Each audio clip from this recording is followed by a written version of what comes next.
the air since 1951. This is The Legend. 105.3, 95.3, WDXE. That's us, WDXE. It's time for Bulletproof Estate Planning with our good friend Stan Pierchoski, who's in the house this morning. Hey, brother. Good morning, Jeff. How are you? Well, good. You had a good week? I did. Been a little soggy, but Yeah. Well, glad for that, though, really. well, Yeah.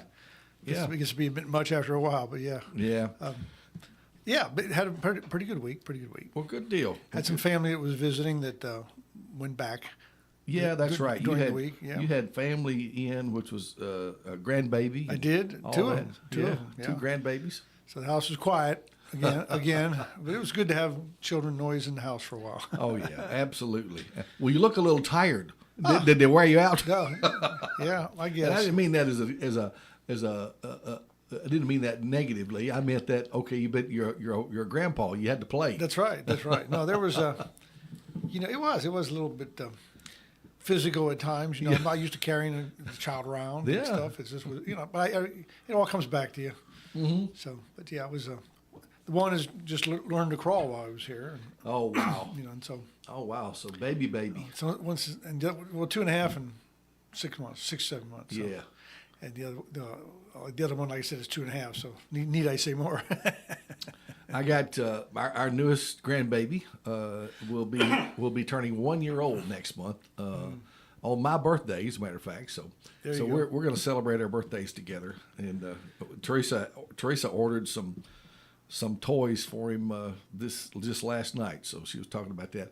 You know what she was trying to find? Do you remember the old the little slinky dogs? Oh yeah. She was trying to find one of those, and that's an oldie but a goodie. Yeah, I do remember that. So anyway, it is bulletproof estate planning, and I've heard you a little bit. I was listening to WTN, and of course we've talked about the fact that you have a regular show up there on Sunday nights. Mm-hmm. 8 o'clock. 8 o'clock on Sunday nights. You can hear Stan on the one of our stations out of Nashville. Yeah. And you do a good job on that, by the way. Well, we do get into a deep dive in certain topics that we talk about, and just kind of it's kind of a progressive show. I kind of start with something in the beginning and just kind of slowly progress my way through it. Sure. And right now we're actually involved in I'm going over some of the TennCare planning. Or the eligibility strategies for TennCare and stuff. So, Yeah. we kind of start out talking about having a will or not a will and what the probate process is. And we kind of get a little more involved in the probate process because a lot of folks say, yeah, I want to avoid probate, but they don't quite know what all is involved in that they're actually trying to avoid. And once we start unpacking that and getting into it, then it becomes very clear that it's something you definitely want to avoid. But so we go into it a little bit. Yeah. And then we kind of move on to, well, if you don't have a will or what's the alternative to that? What else could you do? What Sure. are other options for in this field of estate planning? And then that lets us move into the revocable living trust, which is a tool we use for Exactly. To pass property after death, as well as create the trust during life, and and we talk all about the pros and cons of that. There's not too many disadvantages, but mostly advantages, and that sort of solves all the issues we have with probate. Yeah. And that sort of leads us then towards start into planning for long-term care. And you can plan for long-term care way in advance when you Yes. don't need long-term care. And that brings us into our asset protection trust, which is a tool where you can shield property from the long-term care industry way, like I said, before anybody's actually in care or even heading there. It's a tool we can use to. So it's kind of like if you're worried about it. We call it pre-planning, and pre-planning is like, you say you're sort of toward the end of your working life, and you've got your retirement. You're either in it or it's coming up in several years, and you and your spouse or whatever sit down and think, I'm worried about losing everything to the high cost of long-term care because it is very expensive. It is. And so, what can we do? So we kind of you can put property into a trust now. Right. And then if, somewhere down the road, when you or a loved one or somebody ends up in long-term care, Right. these assets, enjoy a certain amount of creditor protection from that particular high-cost credit, okay? Right. Creditor. And so, you can do that. Then that progressively leads us into what if you don't do the trust, or you do the trust late in the game, or you just wake up one day and somebody ends up in care. You kind of didn't see it coming, and they're just there. And then we call that crisis planning. And then we talk. So a lot of the stuff we talk about when I'm talking about the 10-care planning overlaps on both of those. But actually, right now, where we are in that show is going through what we call and then we talk about whether you're a married person trying to become eligible or you're a single person trying to, because the rules are very different for the two. So right now we're on the married rules and the asset strategies. Yes. And that deals with a whole lot is involved in that. And one of the biggest topics we deal with that is what we call divestments, and that's that concept of giving stuff away, and what the repercussions of that, or what the consequences are if you give that away. And, right. and it has a lot to do with how to keep property, or how to shield it, and then how to properly shield it. So anyway, so we do that show, like I said, every Sunday night from 8 to 9. It's the same title as this one, Bulletproof Estate Planning.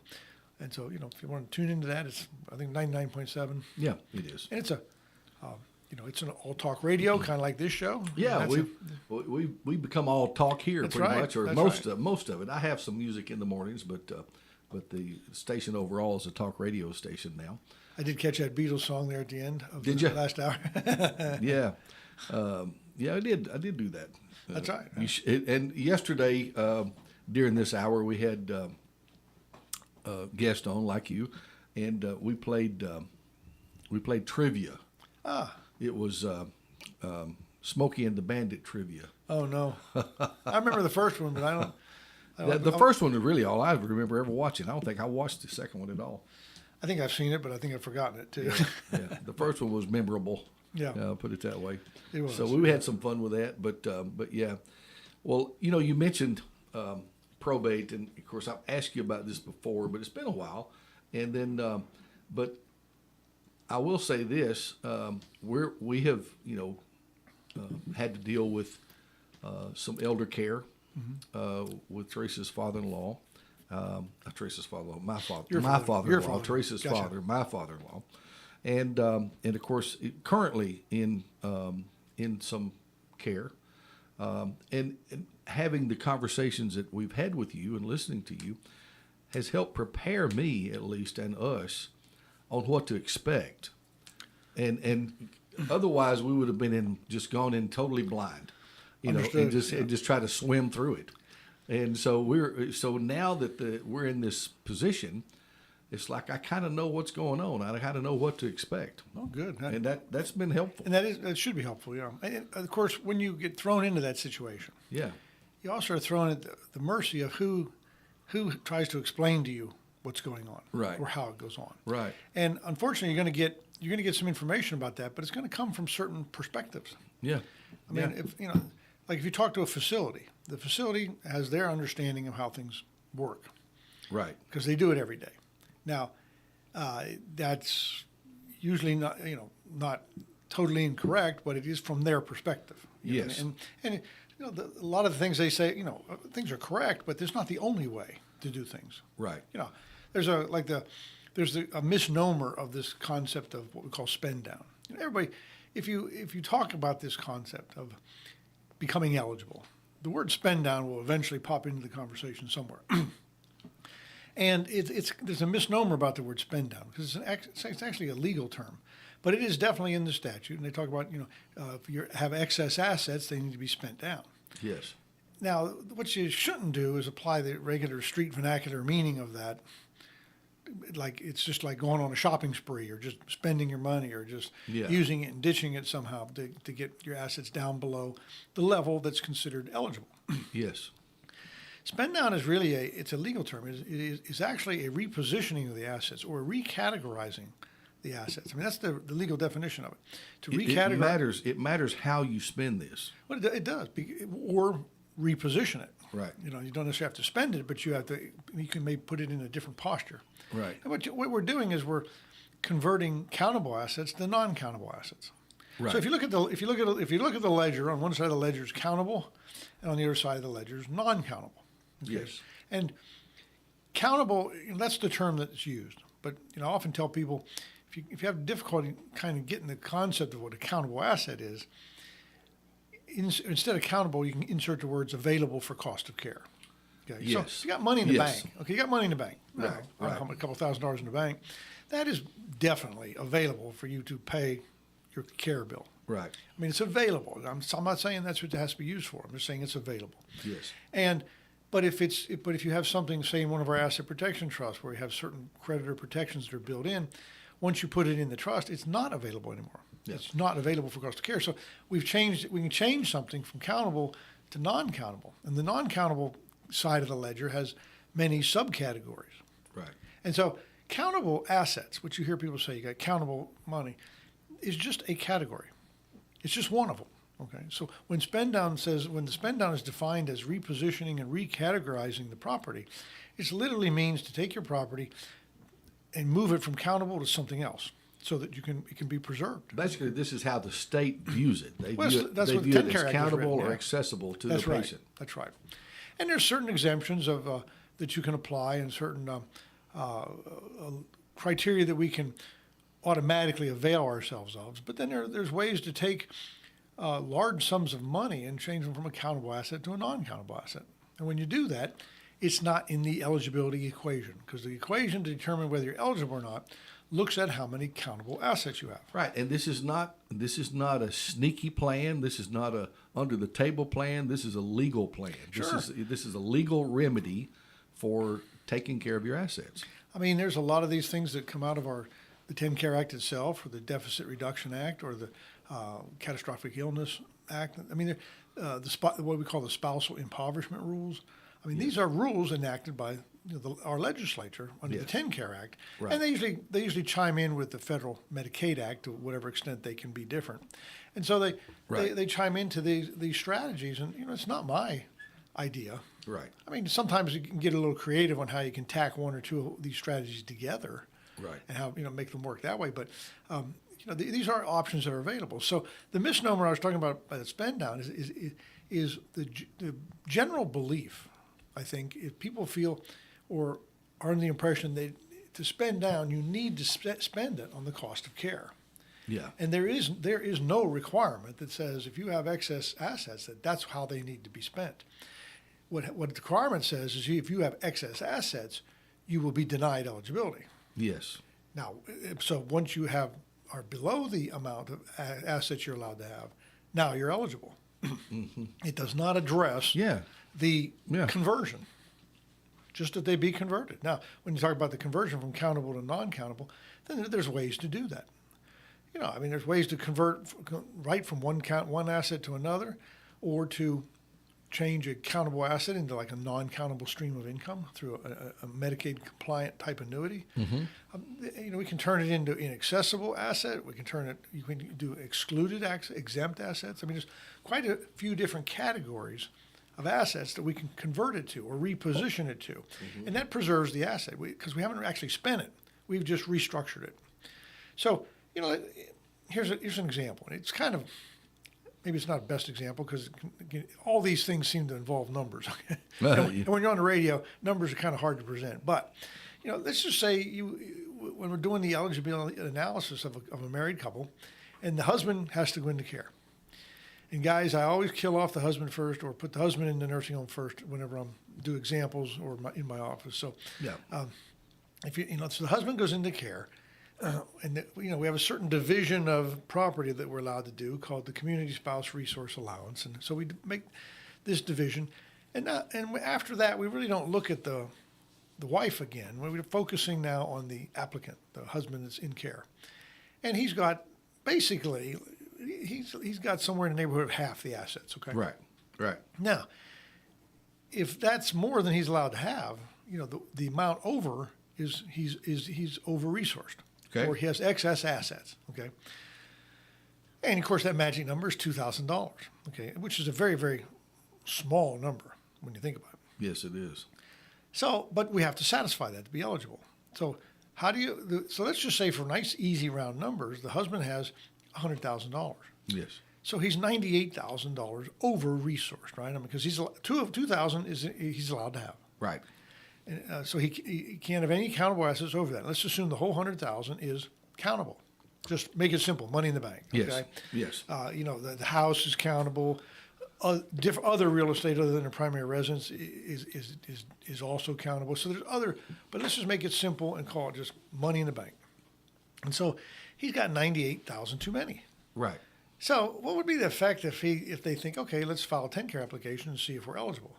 Well, He's not going to be eligible. It doesn't take a PhD to know that they're going to deny it for being over-resourced, is the term they use. So, there's no point in filing an application until we get them eligible.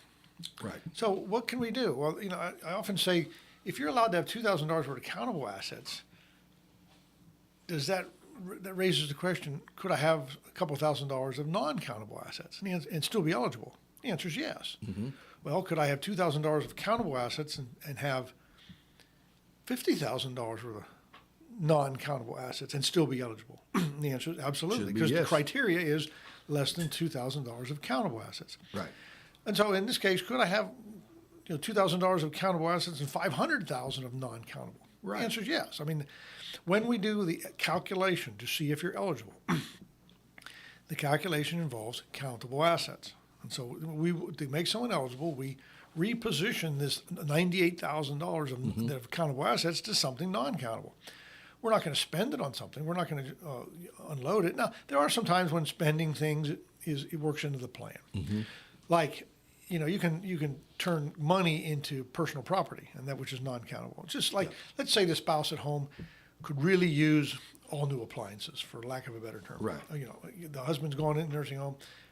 She could use it. We could spend, I don't know, $5,000, $10,000, whatever we could spend on all these new appliances, so she has what she needs. Right. And then, that's considered changing it from countable to non-countable. Yes. People would look at that and say, well, that's a spend down of $10,000. Well, technically it is, but the spend down was done by changing the category from cash to a non-countable real piece of property. Okay? Yes. So, or not real property, a piece of personal property. Personal property. And so, but what we can do is take that $98,000 and turn it into a Medicaid compliant spousal annuity, which means we're going to take the $98,000 and we're going to buy an annuity with it. Does the 5-year window come into play on this? It does not. Okay. Because we're not giving anything away. We're changing it into a stream of income. Okay. Now, and even if it did, giving to a spouse is a place you can give it without suffering the penalty. Okay. So, under our spousal impoverishment rules. Okay. So we take the $98,000 and we buy what is called a SPIA. It stands for Single Premium Immediate Annuity. So there's like one premium. $98,000, right? Mm-hmm. And the annuity is immediate. We buy it and starts paying back like the next month. The next calendar month is the first payment. Sure. So we do that, but we pay it back to the spouse. Okay. Mm-hmm. Now, think of this: the person we're trying to get eligible has got $100,000 in his name. He's allowed to have two. He's got $98,000 too many. Mm-hmm. When he buys the annuity for $98,000, where does that leave him? He only has $2,000 now because he bought the annuity. He divested himself of the $98,000 to purchase the annuity. The annuity, he's the annuity owner, but the annuitant or the payee is going to be the wife or the spouse. Okay. Yes. And that will start to pay back to her immediately. And then we can choose how long we want that to pay back. The only requirement on us is it has to be actuarially sound, which means the length it pays back cannot exceed the applicant's lifetime. Okay. And the applicant's expected lifetime. The government has already figured out how long you're going to live. We have these tables. They're called life expectancy tables. Right. So they will go to it and they'll look under male and they'll go to your age and they'll go across and they'll give them a number. Right. So let's just say he's got a life expectancy of 10 years. Well, so this annuity could not exceed 120 months. That's the longest it could be. Right. Now, we can make it practically as short as we want. I've seen them as short as 4 months. Pay it all back. Now, what would we choose? Well, first of all, the overall effect is all that money now left the applicant. So he's now eligible. We have accelerated his eligibility. Right. Now we can file a 10-K application. When they say, how many countable assets do you have? We say $2,000. And when they ask somewhere down the road and say, what happened to the $98,000 I see came out of his bank account? We say, well, here's the annuity we bought under the Deficit Reduction Act, which we can do. And so, and they'll recognize that and they'll be happy with it. But so we have accelerated his eligibility. He's immediately available the moment he purchased the annuity. because he divests himself of everything he's over-resourced of. Sure. Now, when we pay it back to the spouse, we give some thought to that. One of the biggest things we're thinking about is what's the health of the spouse? If she's in good shape and very healthy, we might want to stretch that out over a longer period of time for income tax purposes, right? And if she's not of good health, we might want to speed it up. Okay, and if the money we used to do this was converting it from like an IRA or a 401k plan into a similar tax deferred instrument, yes, then we try to balance out the tax consequences versus the health of the spouse. Right. So, right. Sometimes we just have to pay it back fast. We'll suffer some tax issues, but or the other way around. If there's no reason to do that, we can stretch it out over a while. And so so what that's done is that we've got the spouse eligible. All the assets have been preserved because if the assets pay back over say 24 months, the wife ends up with the whole $98,000 plus any interest it would have earned. So we have preserved that money, kept it in the family, and have just repositioned it into an instrument that makes it non-countable versus countable. So okay. There's several strategies like that. In this scenario, the husband is in the long-term care, and so we've done all these things and protected the assets on behalf of the spouse, the wife, and he's now eligible and been taken care of. But then, let's say time passes and he eventually passes. Okay. So, what does she need to do with these assets in case? Well, the moment she gets them, they're hers. Yes. Okay. And once they're hers, if we're doing this in a crisis scenario where there hadn't been any planning or anything, yes, which is often the case, once all the assets reside with the healthy spouse, yes, now we're going to do some estate planning for her. Yes, that's what I was now, getting to. If she is healthy, the first thing that would come to mind is put this stuff in the asset protection trust. Okay. And hope she can stay out of the nursing home for 5 years, because now that 5 years is going to start coming into play. That's when it comes into play. Because she's going to be putting it into the trust, and when you put it into the trust, it's considered a divestment, and that will be a divestment of property that they'll be able to look back and see over the next 60 months if she goes into long-term care. Yeah. Now, do the husband and wife both go into care? Rarely at the same time. It does happen. Yeah, it happens. Talk about something difficult to plan for. It does happen. I'm sure. And sometimes they both end up there, but at quite different times. In other words, someone could go there, be there. The average stay is something like 3.6 years for the average individual in care. Yeah. And they go there and could pass away, but then 10 years later, the healthy spouse could possibly go in. That happens, considerably more often. Yeah. But then, that maybe they never go in. But you're right. That's when we get the first one eligible, because if we don't get the husband eligible, and he's got a private pay to the tune of $9,500 a month, there's not going to be anything to protect for the wife. Yeah. And so we want to get it to her, get him eligible, then we're going to focus on her and try to do some kind of planning and wealth preservation that we can do. The trust comes to mind. There's other things. There's other stuff we can do. We can start involving the children to some extent. And so we do, and we just maybe perhaps she can still qualify for long-term care insurance. Those things are really health-driven and age-driven. Sure. And so the whole thing is circumstance-driven. So we just analyze the situation about what's the best thing to do for her at this point. Okay. Interesting. Or it could be him. I put the husband in first, but the spouse. And so that gives it. When we're talking about a married couple, we've got quite a few options. There's certainly more options we have than when you are single, or if you're the surviving spouse. If you're the surviving spouse, you're a single person under the rules. Right. And then we're a little more limited then, because all the spousal impoverishment rules aren't available, because now there's no healthy spouse at home to keep from impoverishing. And so these abilities to transfer literally an unlimited amount of property to our spouse, that's not on the table anymore. Yes. And now if we do transfer property, we probably have to transfer it to somebody that will trigger a penalty. And so we have to factor that in. So there are strategies. And, we step through those in detail. Yeah.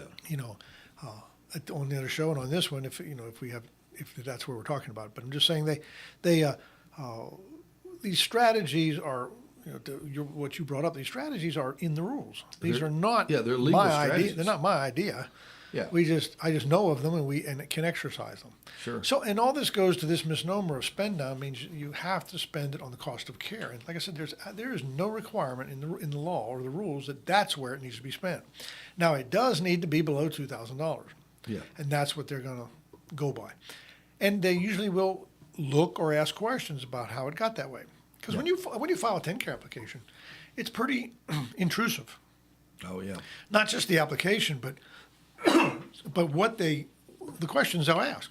Okay? And they're entitled to know. Okay, so they're going to say when they see you give them bank accounts for as much time as they want to go back, and they can go back 60 months. They don't often ask for that much, but they can, and I have known them to do that on occasion. But usually they'll look at the last year or two. And they'll see things like, in this case, they'll see a check for $98,000 that went to some insurance company. Yeah, yeah. And now, normally when I file the application, I will disclose almost everything there. Yes. So they don't really need to call and ask. But let's just say I don't, you didn't. And they look at the bank account and they see the $98,000 money that left. Well, their alarm bells are going to go off, and they're going to wonder. They're going to ask, "Where'd that go?" Because they're going to think, was that just given away? Did you just write a $98,000 check to your kid and say, "Here you go. I don't want the nursing home to get this, so I'm going to give you this money"? Yeah, that won't work. Well, it won't work, and that's what they're looking for. Right. I mean, that's the whole concept of the look-back period. Is they're looking for, did you, in the last 5 years of applying for care, did you ever give anything away for less than fair market value? Right. Exactly. And if you did, then the presumption under the law. Okay, presumption of the law means, absent any other evidence, that'll carry the day, right? The presumption is that you did so to artificially impoverish yourself, or you did so for eligibility purposes, which is why most of the time it's done. Yes, that's true. So and if they find that, they can impose a punishment. That's that penalty period where they can come back and say, "Okay, husband, we looked. Let's just say we did that. Let's say we gave $98,000 to a kid. Just wrote him a check and said, here you go. Yeah. Here you go." And then turn around a couple of days later and file the 10-care application. Well, that's certainly within the last 60 months, of course. So, so they're going to see that. They're going to see where'd that go, or they're going to see the check was written to a son, and they're going to want to know, did you get anything for that? Was there, was any goods or services, or did you purchase something? Or, and, of course, you have to disclose. No, we just gave it to him as a gift. There was nothing transpired. Because you don't want to, you can't feed them a line, you know what I mean? Because, there's such a thing as 10-care fraud. So you got to, there is such a thing. You see it sometimes in the news. You got to get up. I mean, it's full disclosure. Yes. And if you don't disclose it, or you don't respond to their request, they can deny you for not doing that. So, so they'll find out, and we tell them that, okay, we gave this money to the child. What they're going to do is they're going to say, okay, looking at this person, he still has less than $2,000 of countable assets because the 98 went away. Right. So he doesn't have any more. So, again, they're not looking at it. They're looking at what he's allowed to have. And he said, yeah, you have less than $98,000. And by golly, you are eligible. Yes. But we're not going to pay. We're ready to pay because you're eligible. Okay. There's 3 categories. You're medically needy, you're income eligible, and now you're asset eligible. Yes. And so they said, we're ready to pay. However, we're going to impose a penalty period. We're going to impose a period of months that we are not going to pay. You have to private pay. And that period is called the penalty period. And we're going to base that on the amount of money that you gave away in the last 5 years for no fair market value. Oh, wow. So they're going to divide the 98,000 by a magic number, and for 2024, it's actually 8,220. They're going to come up with a number. The number's going to be somewhere around 12, 14 months. And they're going to say, look, you're eligible. You're ready to pay. But we're going to impose a penalty period, so you are now eligible, quote, but for the penalty period. As soon as this penalty period expires, we will start paying the bill for you. And, their logic is this. If you hadn't given it away, you could use it to pay during this period. Yes. So giving away, whenever you hear giving away, or somebody suggests you need to just give the house to the kids, deed it to them for $10, love and affection, no real consideration or no real fair market value, that should be an alarm bell. Now, I'm not saying you can't give it away. Like in this instance, you can give it away. Nothing says you can't. A lot of folks say, can I give my house to the kids? And the answer is absolutely. Certainly you can give it. There's nothing that says you can't do it. But I think before you give something like that away, you need to know what goes with it, the baggage that it carries. Now, do we give stuff away in planning sometimes? Yes. There's ways to give it away and sometimes make the penalty period work for us. Right. But we know and understand what we're doing when we do that. Okay. Right. So there's nothing that says you can't give it away. It's just the question is, should you? Is that the best thing to do? Yes. Depending on, now we got to see what are your circumstances. You know, if you're 60 years old and you're in great health, you know, the 5 years is statistically probably in the bag, right? I mean, you know, you could always, anything can always happen, but statistically, you got a high probability of clearing that 5 years. So I mean, that's a strategy sometimes we'll pick. But if you're got a lot of issues, you're of advanced years, and nursing home is, or if long-term care is a real possibility sooner than later, it's not always the best choice. Right. Now, it is the best choice sometimes when we're dealing with the family farm. I mean, so I'm just kind of spitballing some ideas. How, you know, these are not, none of these are absolutes. They're circumstance driven. But I've had situations where somebody's come to me and said, you know, Aunt Gertrude's in a nursing home, and she owns all this property, and it's the family farm, and it resides in her name. And we got one family, two families that work this, and it's income producing. Right. We rely on this as our family's income. Right. It's been this way for decades or generations even. You know, and their position is we have absolutely, positively got to save the family farm. We cannot lose it. We cannot lose it. No. So even if she's already in care, okay, one of the first things we do is take this piece of real estate and put it in the asset protection trust, because once we put it there, the minute we put it in there, we have changed it from countable to non-countable by nature of the trust itself. Right. Now, what that could do, though, what's the downside of that? You know, so you're thinking, is it really that simple? Well, not exactly. That does save the property. So we satisfy goal number one. Now, the consequence of that is it's going to trigger a penalty period. Now, what are we going to do about the penalty period? Is there a way to pay our way through this penalty period? How big is it going to be? How can we cap it or minimize it? If we do have to pay it, there's a way. Because if it's a farm, okay? Yeah. If it's a farm of any acreage or something, it's going to be hundreds of thousands of dollars, maybe millions, $1 million. Let's just say 800,000, because it's a number that will divide by the penalty divisor in my head a little better. Yeah. Which is going to be like 100 months. The penalty period is going to be 100 months. And it's like, that's a long time. That's like what, almost 20, that's what, 10 years. Yeah. Almost, less than 10 years. So, you know, we don't want that to happen either. So is there a way to cap that or minimize that? And the answer is yes. You know, we can cap that. We can cap that and keep that as low as 60 months versus 100 months, which is a big difference. It is a big difference. Or we can structure the other assets in a way that we can private pay, you know. So, I mean, there's sometimes now this goal of that was we save the farm. The farm is 100% untouchable. Right. And they won't even bother going after it. But they kind of get satisfied by making you pay for this penalty period. Yeah. That's what makes them whole. Yeah. You know, so, but when we go to work and try to come up with as much strategy as we can to minimize the impact of that. And there's ways to do that. Sure. So, you know, depending on the goal, where we are in life, our health, I mean, there's a lot of factors for every case. Right. But the real point I guess I'm trying to make is it's not this one thing you can or can't do. Because I have a lot of people that call me or come talk to me, and they just, before I can even start talking, they start out like this and say something, you know, so-and-so's in the long-term care, and I know we waited too long. I know they're going to get everything. There's nothing we can do about it. I'm here on just a Hail Mary thing, you know. Yeah. So like that.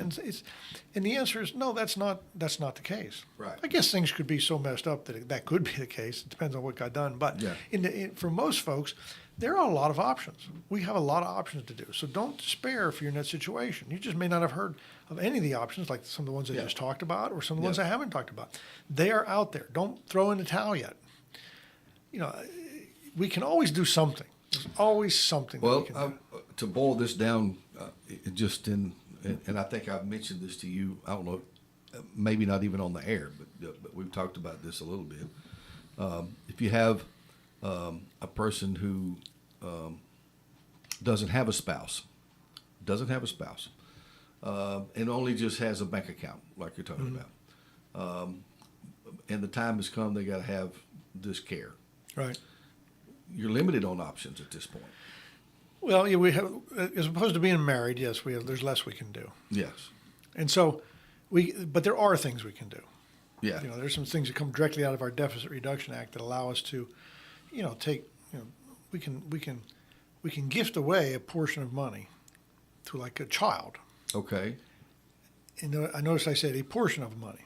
Right. So let's stick with 100,000, nice easy number. Okay. We can gift away somewhere around $70,000 to the child. Okay. Now that gift to the child, it's anywhere between 55 and 70%. I don't know.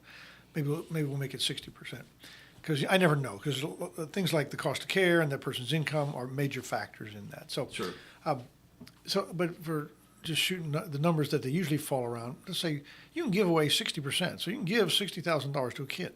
Now, Okay. when you give it $60,000 to a kid, we know in advance, we know before we do it, that's going to trigger a penalty period, right? Yes. I mean, we're not stupid. We don't do it. We know that's what's going to happen. We're doing that intentionally. Okay? Right.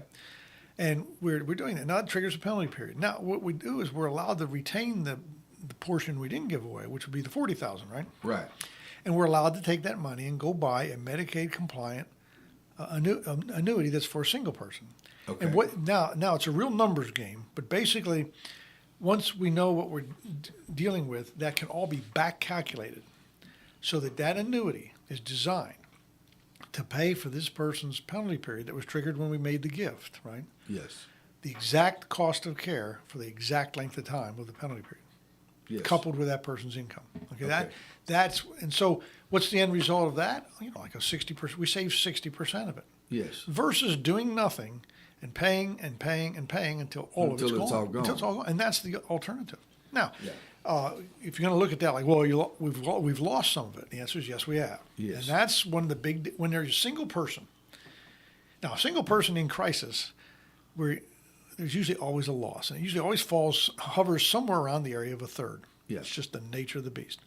Yeah. But a single person can save 100% of stuff if they come and do the asset protection trust before they're actually going into care. You know what I mean? Yeah. So we can save 100. Just because you're single doesn't mean you're losing part of it.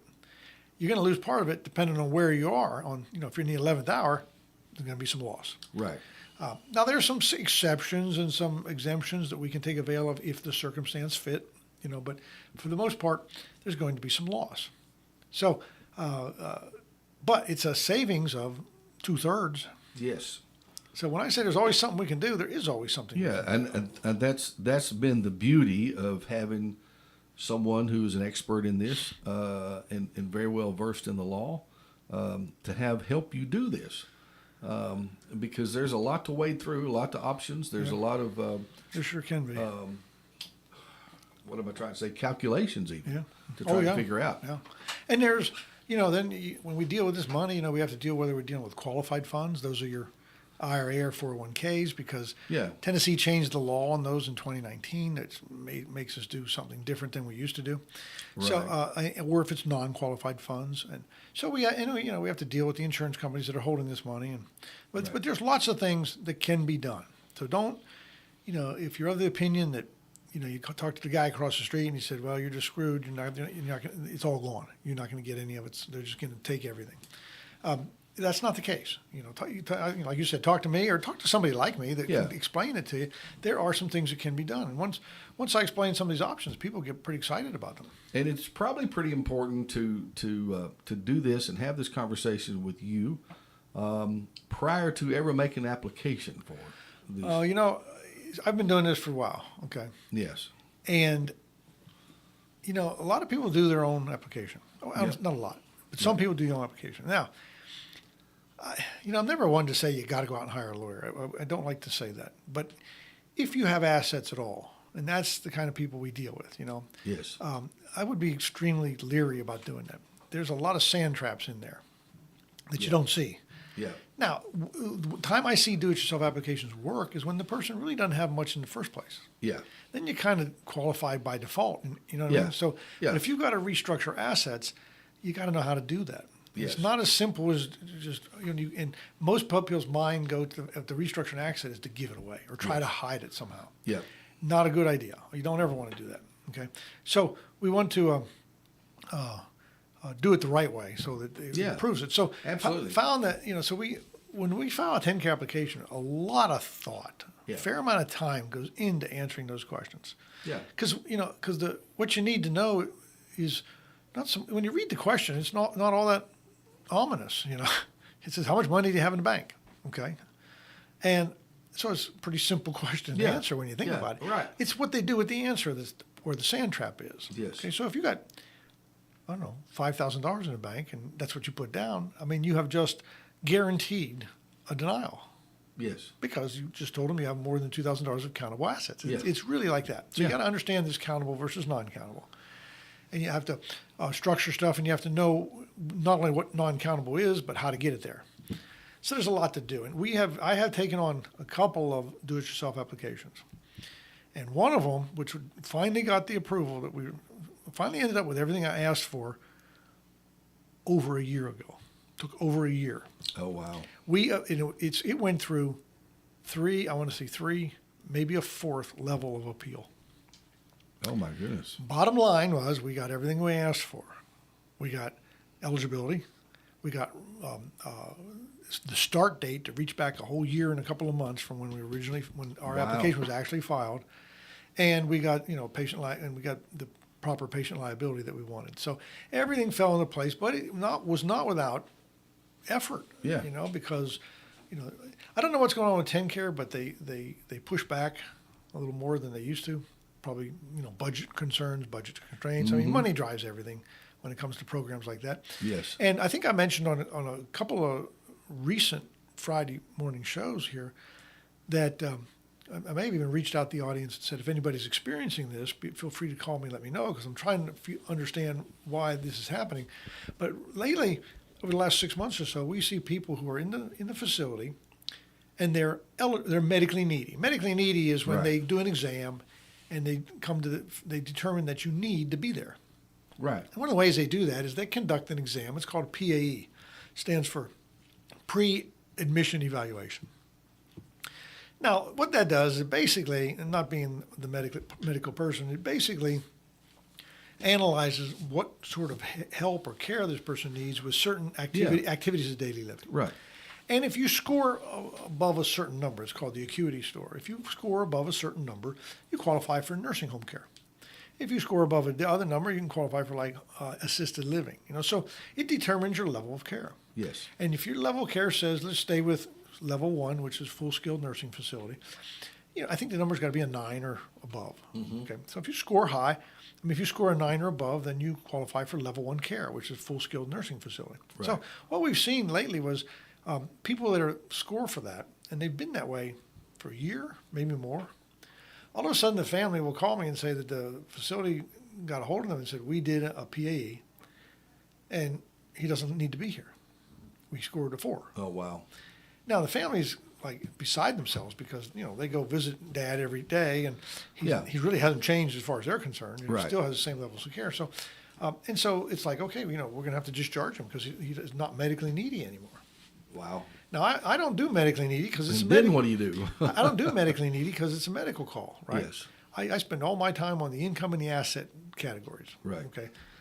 You have to have a need to be there. Yes.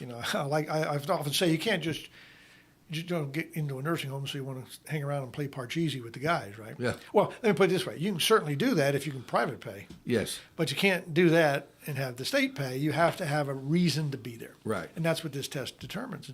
So all of a sudden, that has changed. Okay. Now, I have appealed so far several of those, successfully too. Now, but the appeal never made it to fruition.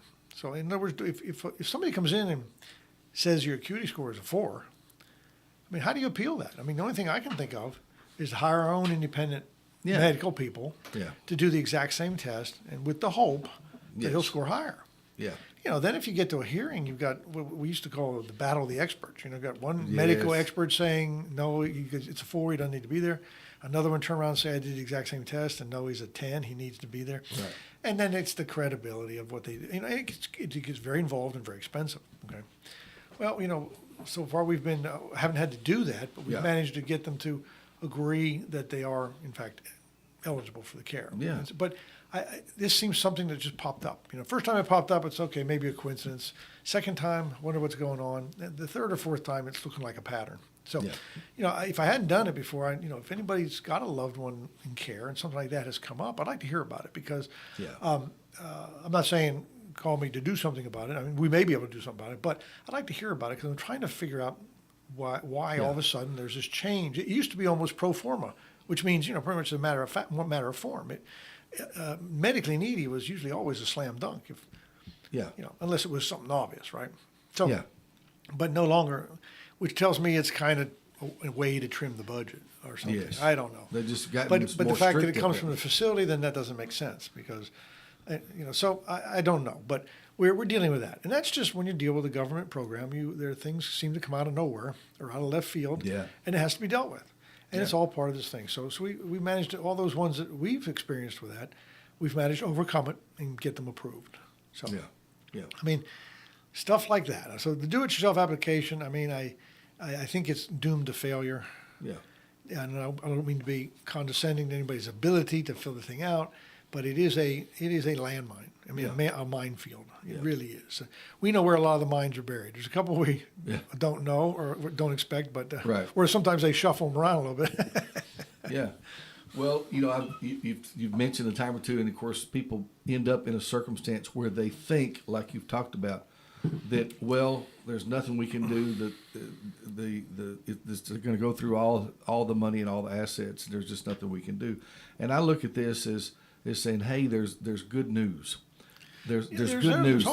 There's good news. There are things you can do, and if you get the right consulting and the right help, especially with you at Pierchoski Law, estate planning, there is a way. There is a way to save assets and save your family a lot of distress. Really, there's good news. Sure, I mean there is, and again, it goes back to what we first started the hour.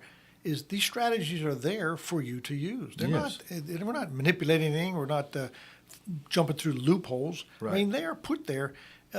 Like this spousal transfer, where you can transfer to a spouse. I mean, the law recognizes, from the old common law days, that if something happens to the husband, the spouse needs to be taken care of. Right. Because in the old days, the spouse was not income producing, or was a little more of an asset than a liability. Now, don't call me and get mad at me. I'm talking about the old common law. Right. But and so they still recognize that. Whenever you have owned property that's got joint ownership. They recognize the fact that they can't force the other owners to sell. So let's say the patient owns half of a piece of land and somebody else owns the other half, a non-spouse. We can just have the non-spouse refuse to sell, and they recognize the fact that they can't make somebody else sell, and so that ties up the ownership and saves that property. So they're there for you to use. There was thought behind putting them in, like those spousal impoverishment rules. They entertained the thought that, what's the scenario if a spouse goes into the care and at $9,000 some a month cost, what's going to happen to the spouse at home, right? As far as what they have to live off of and their wherewithal. And so they recognize that person has to have a standard of life, hopefully similar to what it was before this happened. So. Again, all these options we talk about, and just like you said, there's things. Don't despair. There's things you can do. Sure. These are all here for us to use. Right. And if they're here for us to use, let's use them. Let's get some advice on what they are. If they fit, that's great. We'll use them. If it's not the best fit, we'll look for something different that works. We are not without options, I guess, is the point, the bottom line. Absolutely. And rarely have no option at all, if ever. That's good. That's always good to know. There's always a way. There's always some kind of a way to make it better. There's always something to do other than nothing. Yeah. What we haven't done this morning is actually given your phone number or a way to contact you in your office. We haven't done that yet. We haven't, and so I guess maybe we should. We should do that. And, of course, you've got probably another seminar scheduled, but a little later. I do. But first, if you want to go to that, you have to call the number. So I'll give you the number. That's right. It's a Pierchoski Estate Law, Pierchoski Elder Law. That number is 931-363-7222. 363-7222. And if you want, I do these seminars from time to time. And a lot of folks here in Lawrence County have been to them. We hold them here. The next one's coming up is in September. It's September the 14th, which is a Saturday. The Saturday ones are just seem to be so popular that we're doing a lot more of those. But it's going to be over in Pulaski. Now, it's going to be at the American Legion. They have extended an invite for us to use their venue. Yeah. Typically, we do them at the theater, but there's things going on at the theater at that time frame. And so, and you can kind of see one from the other over there.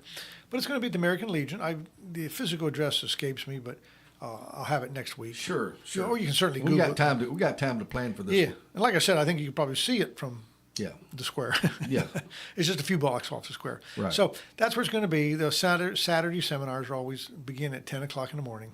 Yeah. They're typically an hour to an hour and 15 minutes long. And, we do an extensive question and answer period. And we call the thing wills, trust, and the nursing home. And those are the topics we talk about. Right. Or at least to the extent we can talk about them in an hour or so discussion. But if you've not been exposed to any of this stuff and you want to be, that's a good place to start.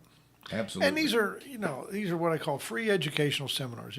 And the word I focus on is educational. Most folks that are in despair, like you said, don't know they have options.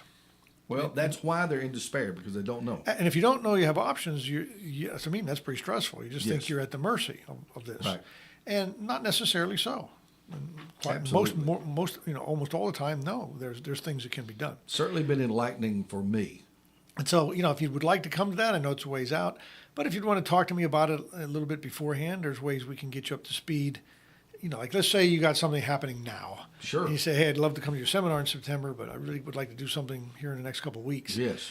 Give us a call, and there's ways we can expose you to the same material that's at the seminar. Yes. And then set up a one-on-one meeting where we sit and discuss it. So. Well, I would highly recommend it. I've certainly learned a lot with our discussions on Friday. And Stan, you got a big week this coming week? I'm trying to think in my head. They're all busy. They're all busy. And they're all different. We do different things in different weeks, but I can't think of anything remarkable that's happening other than what we normally do. Yeah, that's all right. Well, we're sort of getting back to the status quo, because my daughter also works for me, and she come to the office while she's here, and she bring the children with her to the office. That's great. Mostly. But so we're getting back to the norm. And she's back where she is, and she's a remote worker for me and does a wonderful job. That's awesome. That's awesome. Nothing out of the ordinary coming up that I think of, but if I do, I'll bring it up. I'll bring it up next Friday. Bring it up next Friday. Keep you posted. So yeah. Stan Pierchoski, everybody. Bulletproof Estate Planning, of course. That website, Estate Plan Stan. That's a good place to start. That's right. ESTATE, estate, not state plan. Yeah, estate. EstatePlanStan.com. And then that'll take you right to my website, which is technically Pierchoski Estate Law. Right. But, Pierchoski is a little bit difficult for me to spell. If you have trouble spelling it and can't get there, usually if you get half the letters right, the search engine will bring it up. It'll help you. But that's an easier way to get at it. Now it'll get you right there. That'll give you the phone number. Right. That'll give you the the calendar. That's right. And you can ask a question by email that way too. So, right. God bless, buddy. See you next Friday. I will be here at 8 o'clock for another episode of Bulletproof Estate Planning. All right, buddy. This is WDXE, W287AA, and W237FD Lawrenceburg. Broadcast services of Prospect Communications. It's former President Trump's turn. I'm